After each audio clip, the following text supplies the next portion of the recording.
오늘 참 기쁘고 행복한 날입니다.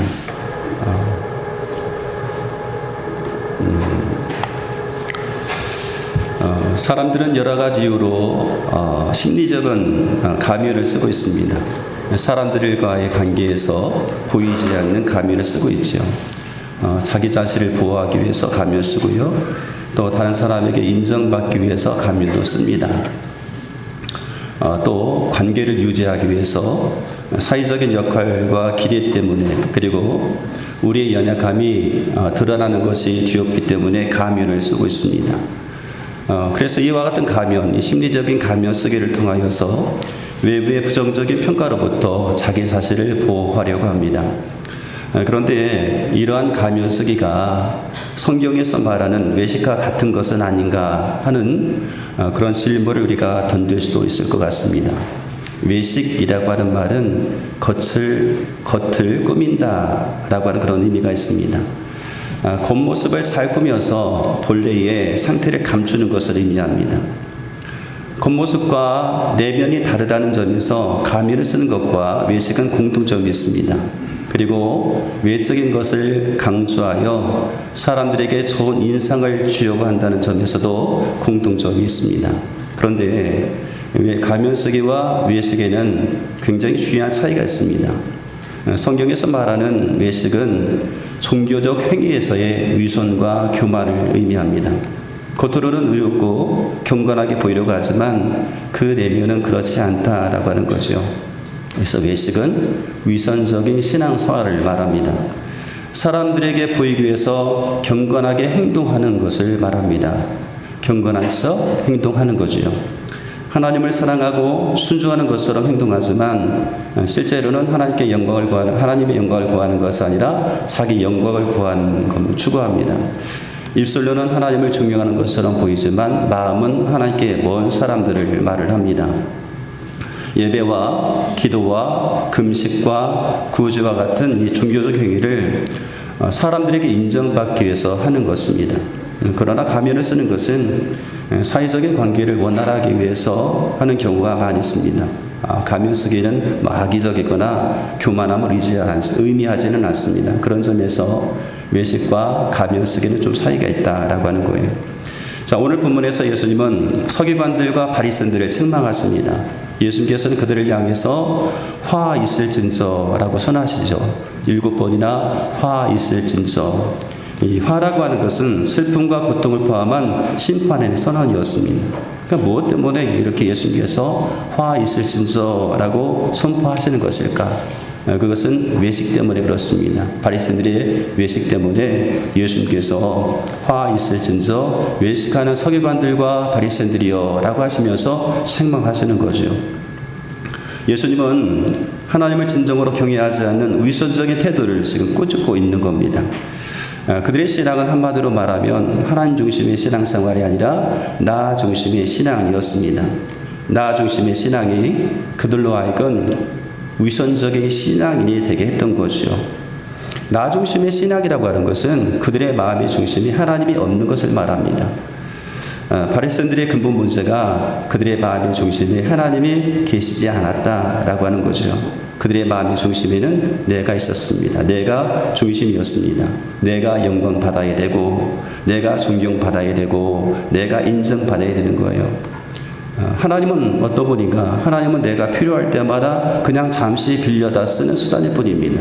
내가 영광받기 위해서 하나님을 이름을 이야기하고, 내가 존경받고 내가 인정받기 위해서 그때마다 하나님의 이름을 잠시 사용하는 거죠.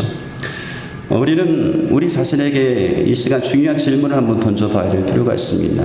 혹시 나의 신앙도 나 중심의 신앙은 아닌가? 하나님 중심이 아닌 나 중심의 신앙생활을 하고 있는 것은 아닌가라고 하는 그런 질문을 던져봐야 됩니다.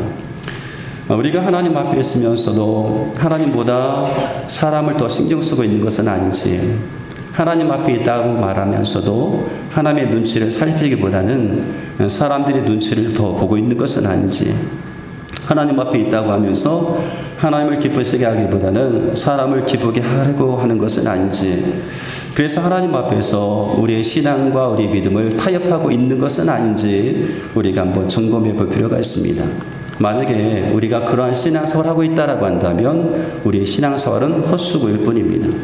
바리새인들처럼 예수님의 책망을 받을 수밖에 없다라고 하는 것이요. 왜 그렇습니까? 나 중심의 신앙생활은 여러 가지 문제를 일으키기 때문에 그렇습니다. 나 중심의 신앙생활을 하게 되면 복음의 걸림돌이 됩니다. 복음의 디딤돌이 되는 것이 아니라 복음의 걸림돌이 되게 되어 있습니다. 예수님께서는 바리새인들을 향하여서 뭐라고 책망하시는가 하면 사람들 앞에서 너희가 성궁문을 닫아버렸다라고 책망하십니다. 성궁문을 닫아버리고 너희도 들어가지도 않고 들어가려 하는 사람도 막아버렸다라고 책망하지요. 그들은 열심히 개종자를 만들기 위해서 이리저리 뛰어다닙니다. 그러다가 개종자를 만들게 되면 더 악한 지옥의 자식으로 만들어버렸다라고 예수님께서 책망하십니다. 바리새인들의 위선적인 신앙이 바로 복음의 걸림돌이 되게 된 것이요. 위선적인 신앙은 그 중심에 하나님이 없습니다. 하나님이 없고 나만 있기 때문에 신앙에 좋은 영향력을 끼칠 수가 없게 되는 것이요. 또 나 중심의 신앙생활하고 있었던 바리새인들에게 문제는 뭐냐면 진짜 가치가 있는 것이 무엇인지 알지 못했다는 거예요. 뭐가 중요한지 모르고 있었다라고 하는 거죠. 바리새인들은 금이나 예물을 중요하게 여기면서도 성전과 제단을 무시합니다. 성전보다도 금을, 제단보다도 예물을 더 중요하게 여겼습니다. 물질적인 가치를 신앙보다 더 가치 있게 여겼다라고 하는 거죠. 형식은 있는데 내용이 없는 신앙인들이었습니다. 그래서 진짜 가치가 무엇인지를 몰랐다라고 하는 거죠. 나 중심의 신앙생활이 왜 문제가 됩니까? 나 중심의 신앙생활은 겉모습은 깨끗하게 꾸미지만 그 속은 더럽기 때문에 그렇죠. 그들은 외적으로 굉장히 깨끗하게 보이려고 노력했습니다. 그런데 정말 정결해야 될 내면, 정결해야 될 속사람은 탐욕과 방탕으로 채워져 있었습니다. 그들의 모습은 예수님의 말씀에 의하면 회칠한 무덤 같았습니다. 겉으로 보기에는 아름답게 보이지만 속에는 죽음과 더러움이 가득 찼다라고 하는 것이죠. 나 중심의 신앙생활이 왜 문제가 됩니까? 나 중심의 신앙생활을 통해서 외식하게 되면 잘못을 반복하게 되기 때문에 그래요. 그들은 조상들이 선자를 죽였다는 사실을 인정하고 그것이 잘못되었음을 이제 알면서도 그 악한 행위를 반복하고 있습니다. 그 악한 행위를 반복하는 모습을 보이고 있어요. 자신들도 선자를 핍박하고 죽이려는 그런 계획을 가지고 있었습니다. 이러한 문제가 발생한 근본적인 문제가 뭐냐, 근본적인 이유가 뭐냐라고 했을 때에 그들의 마음의 중심에 하나님이 없었습니다. 그들의 마음의 중심에 내가 있었어요. 이것이 근본적인 문제였다라고 하는 거예요. 그들의 중심에 내가 있었지 하나님이 계시지 않았다라고 하는 거예요. 그러니까 나 중심의 생활을 하고 있었던 겁니다. 그들의 행위는 하나님을 향한 진정한 사랑과 순종으로 나온 것이 아니었습니다. 그들의 행위는 내가 인정받기 위해서 하는 것이었습니다. 하나님 중심이 아닌 나 중심의 신앙생활은 우선적인 신앙인이 되게 했던 것이요. 어떤 분이 저에게 질문을 했어요. 목사님, 나를 싫어하는 사람을 만났을 때에 내가 그 사람 앞에서 웃으면서 인사하는 것도 혹시 외식은 아닌가요? 나를 싫어하는 사람을 내가 만났는데 그 사람에 대해서 내가 불편한 감정을 가지고 있는데 그 사람 앞에서 만났을 때에 내가 인사하는 거, 웃으면서 인사하는 거, 그것도 외식이 아닌가요? 여러분 어떻게 생각하세요? 외식입니까? 외식이 아닙니까? 나를 싫어하고 내가 불편한 사람 앞에 가가지고 인사하는 것은 여러분 절대로 쉬운 일은 아닙니다. 인사해도 받지 않는데, 인사했다가 상처만 받는데, 그런 마음이 있으면 인사할 수가 없잖아요. 인사할 수가 없잖아요. 그럼에도 불구하고 많은 경우에 우리는 여러 가지 이유 때문에 인사를 하는 경우가 있습니다. 그 사람들과의 관계를 좋게 하기 위해서 인사를 하는 거죠. 어쩌보면 가면을 쓰는 겁니다. 내 마음 그렇지 않은데 내가 가면 쓰고 인사하는 거죠. 왜요? 그분과 좋은 관계를 다시금 맺기 위해서 그렇게 할 수가 있습니다.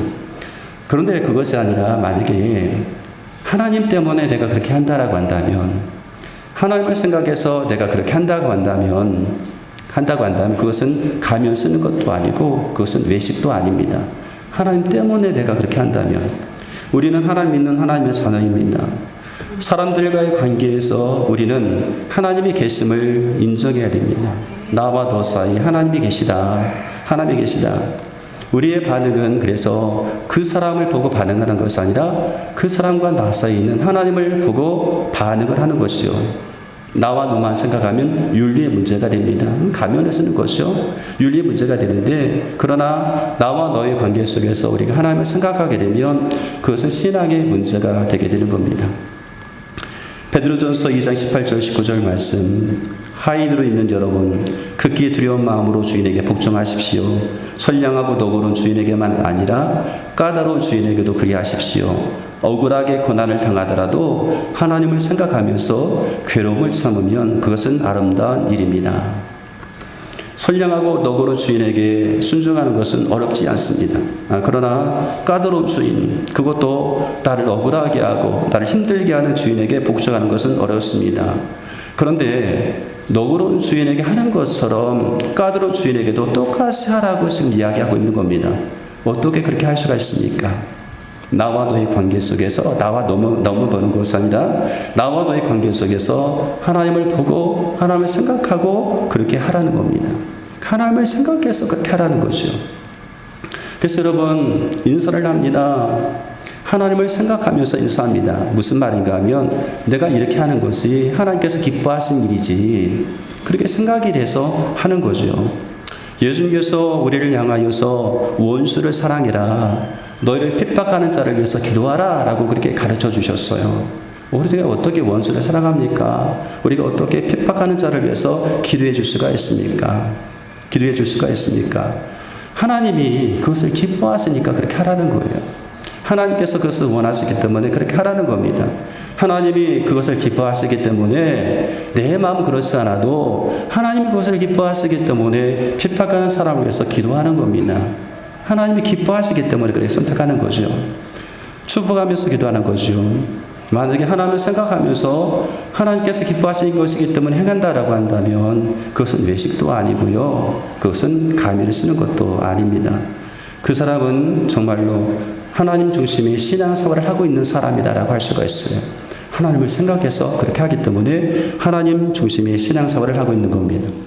하나님 중심의 신앙생활은 하나님을 주인으로 인정하는 겁니다. 하나님 중심의 신앙은 하나님께 영광 돌리기를 원합니다. 하나님 중심의 신앙은 하나님을 생각하면서 사랑과 긍휼과 정의를 실천합니다. 하나님 중심의 신앙은 하나님과의 관계를 우선시한다라고 하는 거예요. 그러니까 하나님 중심의 신앙이 있는 사람이 하나님을 생각하면서 하는 행동은 결코 외식이라고 할 수가 없는 것이요. 우리 신앙생활이 나 중심이었다라고 한다면 이제는 점점점 하나님 중심으로 바뀌어져야 됩니다. 그렇게 하기 위해서 하나님과 지속적인 관계를 맺어야 되는데요. 이때 우리 가운데 요구되는 것이 있습니다. 뭐냐면 집중입니다. 집중. 하나님과의 지속적인 관계를 통해서 우리는 나 중심이 아니라 하나님 중심의 신앙으로 바뀌어질 수도 있고, 이때 정말로 중요한 것이 집중입니다. 집중. 집중입니다. 하나님께 집중하는 겁니다. 예배 드릴 때 하나님께 집중하는 거죠. 만약 우리가 예배 드리면서 기도하고 찬양할 때 하나님을 생각하지 않고 하나님께 집중하지 않고 그 어떤 것을 우리가 집중한다라고 한다면 그것은 형식만 있고 내용은 없는 예배가 되게 되는 겁니다. 예배는 드렸지만 하나님이 받지 않는 예배를 드리고 있는 것이요. 그러므로 말씀과 기도, 예배를 드릴 때에 하나님께 집중, 또 집중해야 됩니다. 하나님께 집중만 잘해도, 말씀 볼 때, 기도할 때, 예배 드릴 때 하나님께 집중만 잘해도 우리는 하나님과 친밀한 관계를 유지할 수가 있습니다. 제가 중고등학교 때 가장 잘했던 과목이 있어요. 수학입니다. 수학. 놀랬죠? 수학을 너무 잘했어요. 그래서 중학교 3학년 1학기 때까지는요, 시험 공부를 하지 않았어요. 시험 공부를 하지 않고 그냥 시험을 치러도 잘 나왔습니다. 점수가 제법 잘 나왔어요. 그렇게 할 수 있었던 것은 그냥 수학 시간에 집중만 했기 때문에 그렇습니다. 좀 참 이상하게 수학은 그냥 선생님이 가르쳐 주는 것을 집중해서만 들으면 그 시간으로 모든 것이 다 해결되었어요. 그래서 시험 공부하지 않고 시험을 봐도 잘 됐는데, 근데 3학년 2학기 때 문제가 발생했어요. 3학년 1학기 중간고사를 보게 되는데, 중간고사 시험을 보게 되는데, 제가 시험지를 받아들었는데 제가 전혀 못 본 문제가 나온 겁니다. 선생님이 가르쳐주지 않았는지, 혹은 지금 생각하면 제가 집중을 하지 않아서 못 들었는지 모르겠지만, 전혀 알 수 없는 공식이 하나 나왔어요. 공식에다 이렇게 숫자를 채워넣는 건데, 그 공식이 나왔습니다. 시험을 보고 나서 친구들에게 물어봤죠. 야, 이거 뭐냐? 라고 했더니, 그거 수학책에 나오잖아. 책에 있는 공식이야. 라고 얘기하는 거예요. 나는 본 적이 없거든요. 왜냐하면 수학책을 열어본 적이 없기 때문에, 그냥 수업시간에 집중만 하기 때문에. 그런데 봤더니 그 공식이 있는 거예요. 그리고 그 다음부터 제가 어떻게 할게요? 이러면 안 되겠다. 이러면 안 되겠다. 라고 그 다음부터 3학년 1학기 중간고사 이후부터 이제는 공부를 하기 시작했어요. 수학 공부를 합니다. 복습을 했던 거예요. 복습. 내가 혹시 알지 못하는 것이 책에 나와 있나 하면서 책을 뒤적거리면서 보게 되었습니다. 복습을 했다는 것이요. 혹시 내가 모르는 것을 있는지 살펴보고 알기 위해서 그렇게 복습했습니다. 우리가 하나님께 집중만 잘해도 하나님과의 친밀한 관계를 유지할 수가 있습니다. 그런데 만약에 하나님과 친밀한 관계를 맺었던 우리가 신앙생활에 복습을 하게 된다라고 한다면 신앙생활에서 더 많은 행복과 기쁨을 경험할 수가 있습니다. 신앙생활에도 복습이 있어야 되는 거예요. 하나님께 집중했던 여러분, 집중한 그 시간뿐만 아니라 그 집중했던 시간을 돌아보면서 복습에 들어가야 됩니다. 말씀에 집중하고 예배에 집중하고 그 다음에는 복습해야 돼요. 그럼 복습을 해야 돼요. 덕산만소 교회는 1교시는 예배고, 예배가 마쳐지게 되면 2교시 셀 모임이 있습니다. 우리는 셀 모임에서 복습을 합니다. 예수님의 이름으로 모여서 복습을 합니다.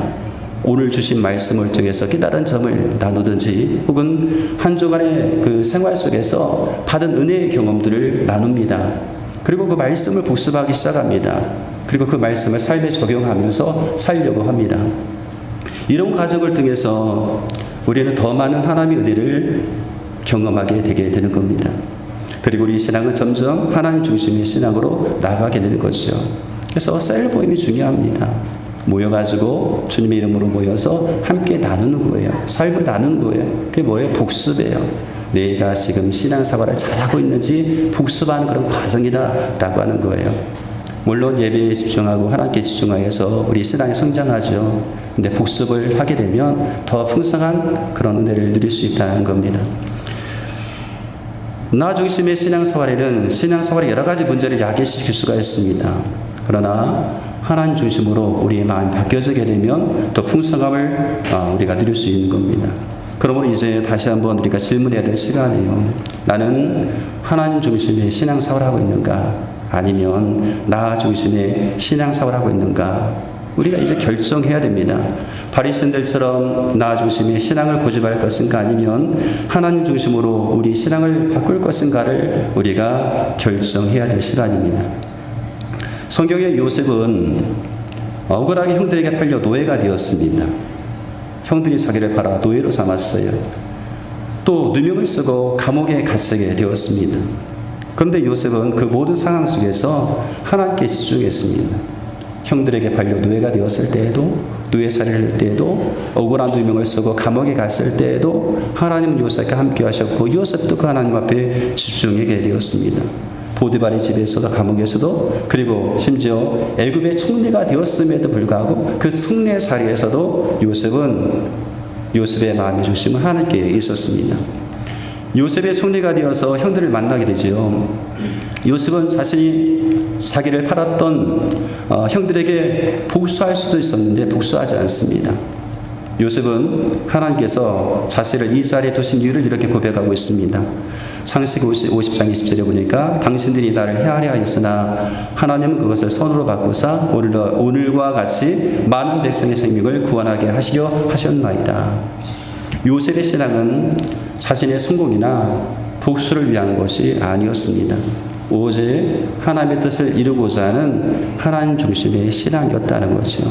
그런 신앙을 우리가 본받아야 됩니다.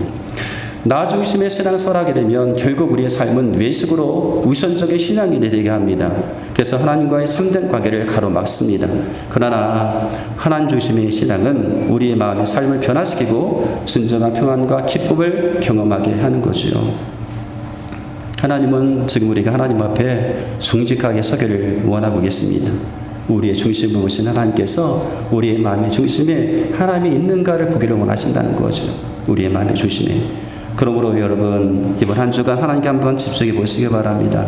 하나님께 집중하시고 하나님 중심의 신앙으로 나아가시기를 바랍니다. 주님, 이제 제 마음의 중심을 하나님께로 옮기겠습니다. 제 삶이 오직 하나님께 영광을 돌리도록 인도하여 주시옵소서라고 기도하시고 그런 삶으로 나아가는 저와 여러분 되시기를 주 이름으로 축원드리겠습니다.